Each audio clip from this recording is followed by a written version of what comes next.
지난해 12월 출시한 경기도 공공배달앱 배달특급이 올해 상반기 총 19개 시군으로 서비스가 확대되는 가운데 이재명 경기도지사가 공공배달앱 등 디지털 플랫폼을 디지털 기반 시설 차원에서 접근해야 한다며 경기도가 공정질서 확립을 위한 선두적 성공 모델을 만들겠다는 뜻을 밝혔다. 이 지사는 8일 도청 상황실에서 윤화섭 안산시장, 최대호 안양시장, 정장선 평택시장, 박승환 광명시장, 안승남 구리시장, 김보라 안성시장, 김상돈 의왕시장, 이춘표 고양 제2부시장, 조학수 양주부시장, 이석훈 경기도 주식회사 대표와 경기도 공공배달 플랫폼 사업 확대를 위한 업무 협약을 체결했다.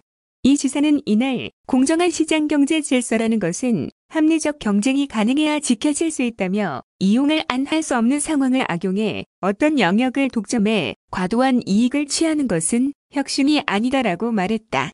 이어 공동배달앱을 포함해 디지털 인터넷 거래들이 늘어날 텐데 독점화될 경우 경제 질서에 왜곡이 올 수 있다.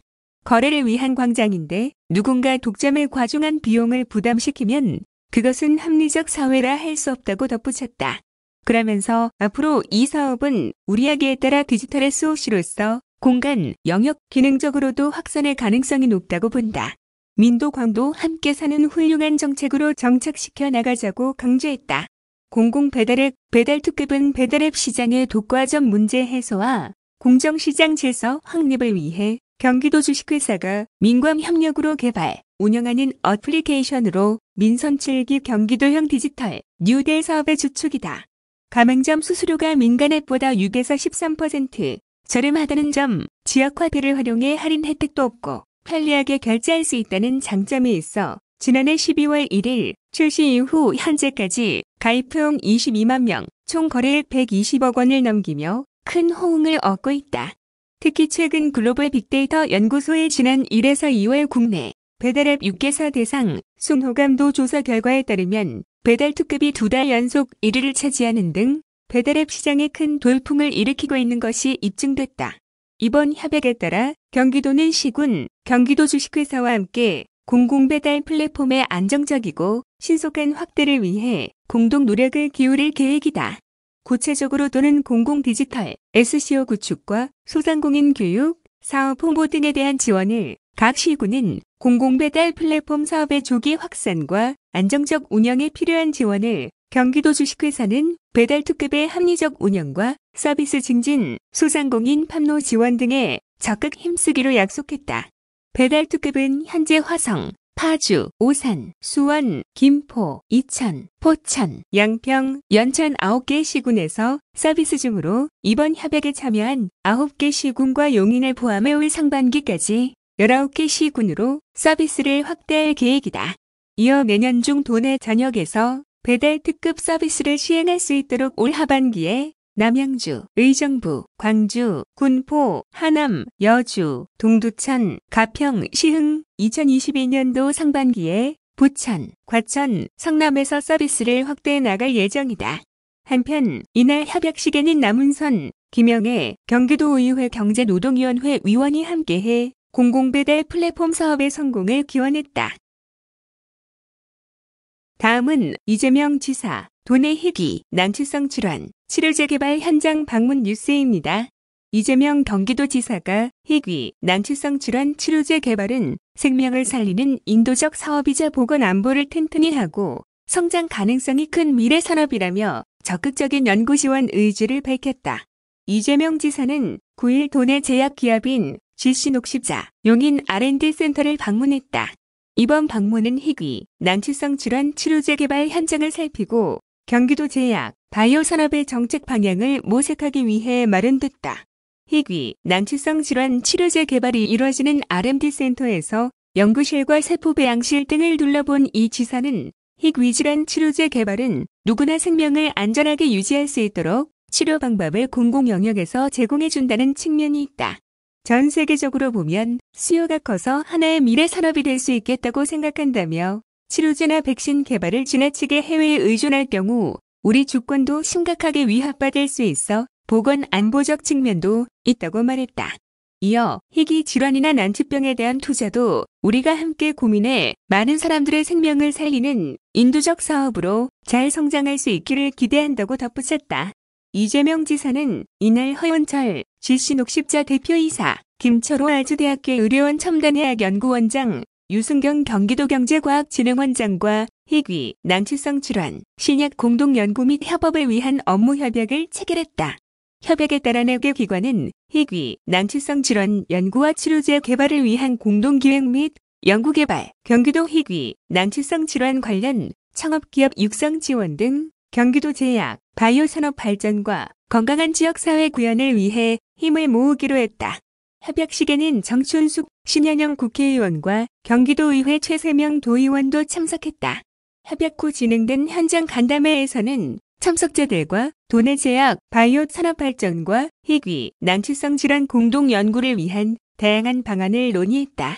특히 헌터 증후군 환우회 최일웅 전 회장을 화상으로 연결해 희귀, 난치성 질환을 겪는 환우들의 목소리를 듣는 시간을 가졌다.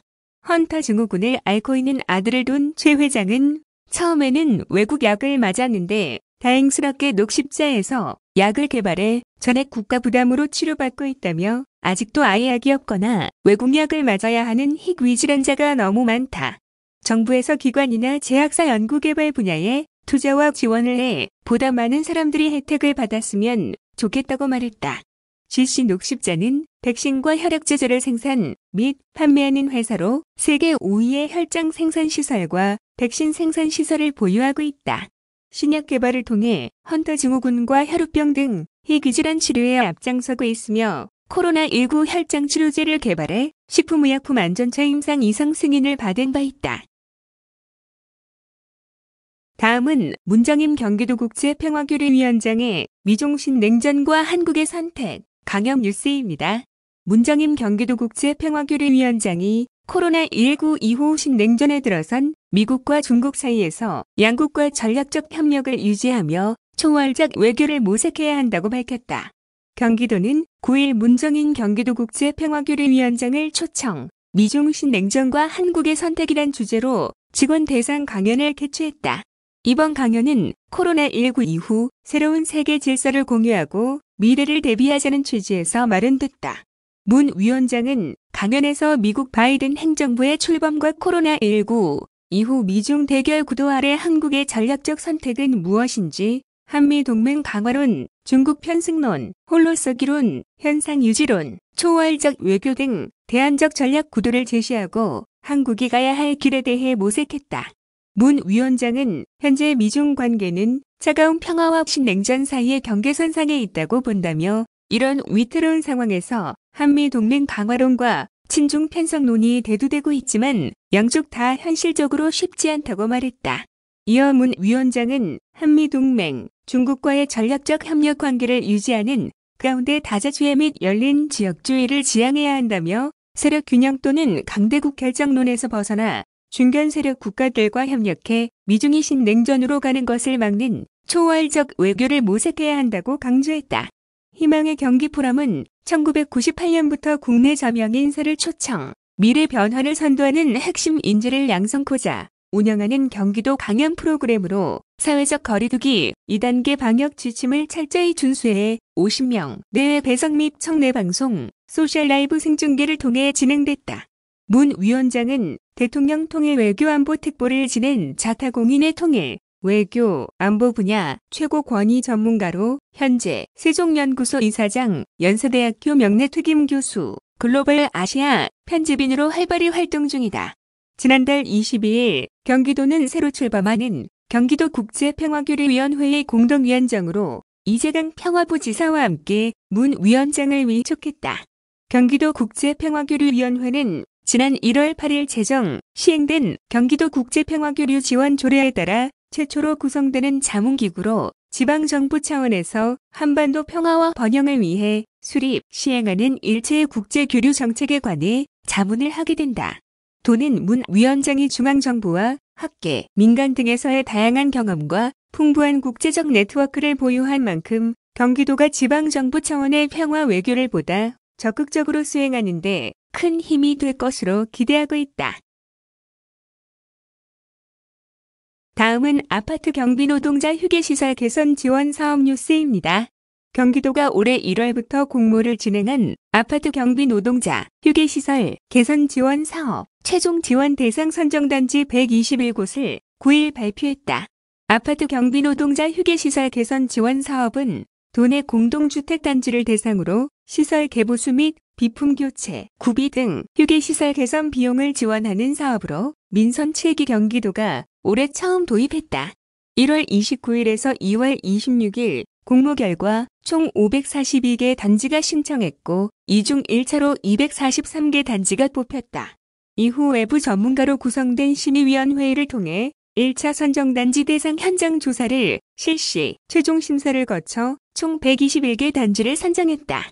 지역별로 파주시 8개 단지, 남양주시 8개 단지, 성남시 6개 단지, 수원시 6개 단지, 화성시 7개, 용인시 15개 단지 등 총 30개 시군 121개 단지가 지원 대상으로 선정됐다. 특히 새롭게 휴게실을 조성하거나 신규 이전을 하려는 곳이 다수 선정됐으며 기존 시설을 적극 개보수하는 곳도 많이 포함되었다. 도는 단지 한 곳당 최대 500만 원씩을 투입해 시설 개보수와 비품 구비, 교체 등을 지원한다. 아울러 원활하게 사업을 수행할 수 있도록 관련된 행정 절차도 적극적으로 지원할 계획이다.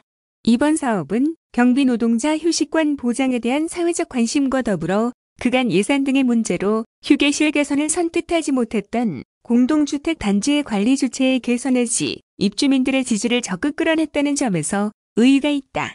실제로 공고 후 공동주택 온라인 커뮤니티의 사업이 소개되며 다수의 입주민들이 긍정적인 댓글을 다는 등 좋은 반응을 보여줬다. 김교식 노동국장은 지하 휴게실을 지상으로 이전하는 등 적극적으로 이번 사업에 참여해준 공동주택 관리 주체 및 입주민들에게 감사하다며 도는 선정된 공동주택 단지들이 수월하게 사업이 진행될 수 있도록 적극적인 소통과 지원을 이어나가겠다고 밝혔다. 도는 민선 7기 이재명 지사의 도정 철학인 노동이 존중받는 공정한 세상 실현을 위해 아파트 경비 노동자들의 휴게 여건 보장과 노동권 증진, 갑질 피해 예방, 고용 불안 해소를 위한 다양한 사업을 추진하고 있다.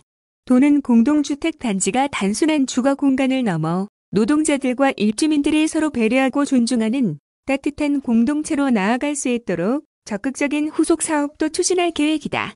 아파트 경비, 청소 노동자 노동인권 보호를 위한 경기도 상생아파트 협약사업 입주민 대상인식 개선 홍보 사업을 연계 추진, 경비 노동자들의 휴게권이 보장받는 공동체 아파트 문화를 조성할 계획이다. 다음은 부동산 투기 1차 자체 조사 결과 뉴스입니다.